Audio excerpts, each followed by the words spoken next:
Hello dear all, this is Vasanti Revatkar, Department of Botany, Sri Gnanesh Mahavidyalaya, Navargaon, District Chandrapur. My college is affiliated to Gondwana University, Gadchiroli. In this lecture, we are studying family Ranunculaceae and it is included in the syllabus of Botany, same 2. The content of this topic is systematic botany, then diagnostic features, important genera, distribution of plants, then habit and habitat, vegetative characters, reproductive characters, then economic importance of this family. About the systematic position, family Ranunculaceae belongs to division Phanerogam, then subdivision Angiospermae, class Dicotyledons, subclass Polypetalae, series Thalamiflorae, order Ranellus, and the family Ranunculaceae. Then distinguishing characters of this family: the plants are herbs or soft woody, some are aquatics. The flowers hypogynous or rarely perigynous, that is superior ovary or semi-inferior ovary. And mostly the flowers are bisexual and the arrangement is hemicyclic and apocarpous. The stamens are free, often numerous, and the seeds rich in endosperm, embryo minute. Then important genera of this family. There are so many genera belongs to this family, but important one are Aconitum, then Actacia rubra, Adomis, then Anemone, Aquilegia, Caltha, then Simicifuga simplex, Clematis, Consolida, then Coptis, Delphinium, then Helioborus, Hydrostis, Nigella, then Pulsatilla, then Pulsatilla petens, and Ranunculus. These are the important genera of this family. Then about the distribution, there are about 35 genera and 1500 species in this family. Most of the genera are chiefly found in colder parts of the world. In our country, the plants of the family are found in the hilly region.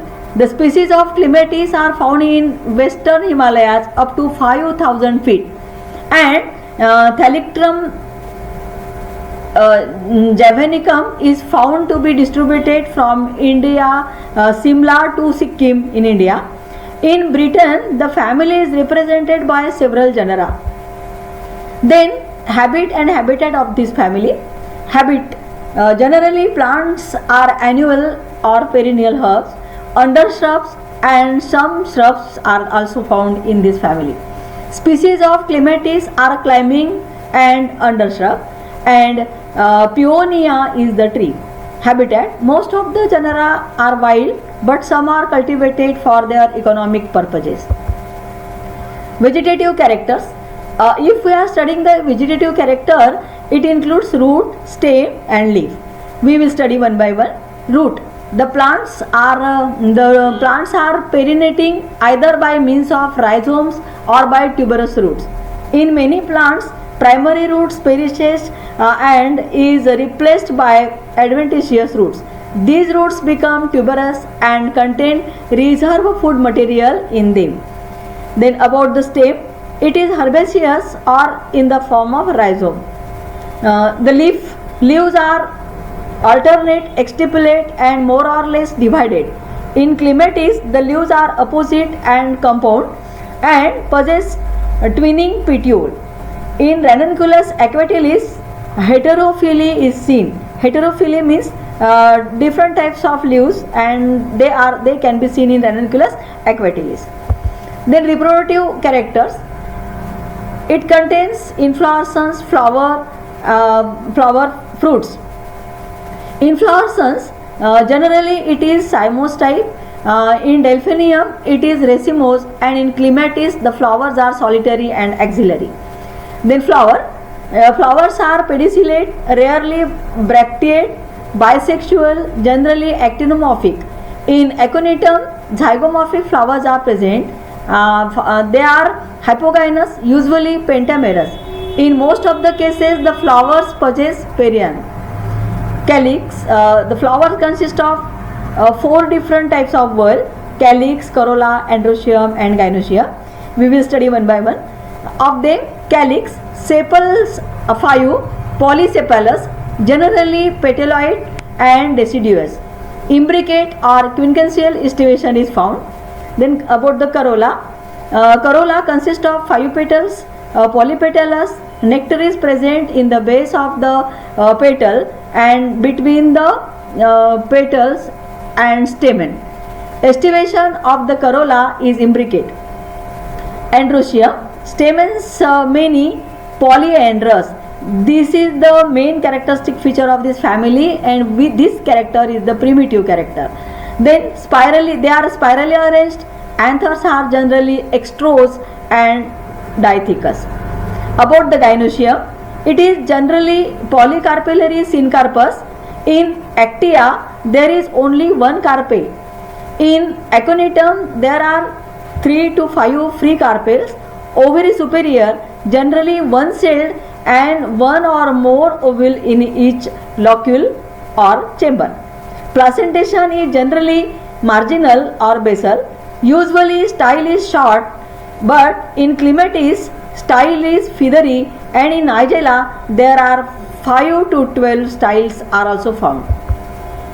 Fruit, in Ranunculus it is itereo of achene. In Aconitum it is itereo of follicles, and in Nigella it is capsule.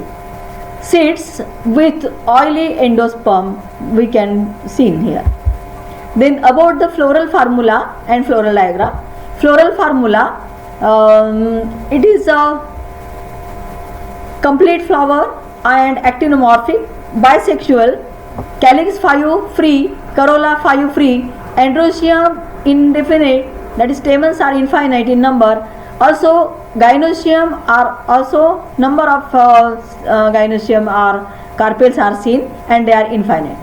This is about the floral diagram. Then economic importance. Most of the members are ornamental plants and some are medicinal plants.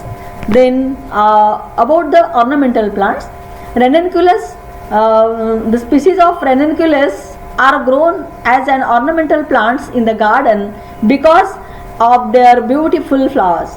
The first one is Nigella sativa, second one is Nigella sativa. It is also called as kalonji. White flowered plant is that, and it is due to the beautiful flowers it can be grown in the garden as an ornamental plant. Then Clematis paniculata, tendril climber plant and white flowers. Due to its beautiful appearance, it can also be cultivated in the garden as an ornamental plant. Then the Anomon pulsatis, it is herb with beautiful flowers. And about the medicinal plant, some of the plants are having medicinal property, and that's why they can also be cultivated in the farm. The first one is Aconitum napalus. It is alkaloid aconitum, and is found from roots and used for blood pressure. Second plant, Ranunculus picaris. It is used for piles. Third one, Thalictrum foliosum. Roots are used as a tonic. Nigella sativa, the seeds are used as condiments, as we have already told that it is also called as kalonji. And white flowered plants, it can be cultivated in the garden or it can be cultivated in the farm due to its medicinal uses, and these the seeds are very useful in the in medicines. Then Clematis triloba, used in leprosy and other blood diseases. Now we can see here one by one. It is the Ranunculus plant, is a large genus, about 500 species of flowering plants in the family Ranunculaceae. Members of this genus are known as buttercup or swearwort or water crowfoot. Then this is the Nigella sativa. As I told earlier, it is also called as kalonji, and it is annual flowering plants in the family Ranunculaceae, native to large region of eastern Mediterranean. then northern Africa and India. This Nigella sativa, there are many species. Some contains, some are having white flower and some are having blue flower. The seeds are cultivated, are used in the medicine and also in condiments, and that's why it is very important plant.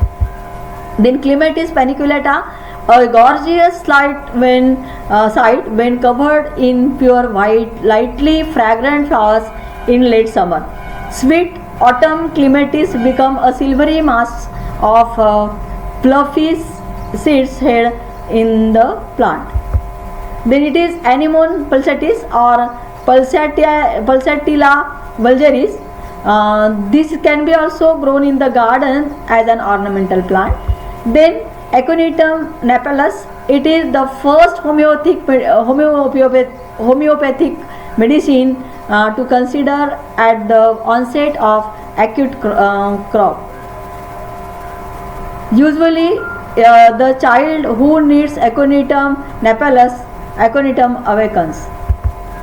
This is Thalictrum, this is Isopylarum and Hydrastis. This is Glossidium palmatum, Coptic trifolium. It is Ranunculus auricomus and Anemone nemorasa, and it is Calanthanthum Adonis, Thalictrum, then Delphinium. Thalictrum is the genus is having 120 to 200 species of herbaceous perennial flowering plants in buttercup family. Thank you very much.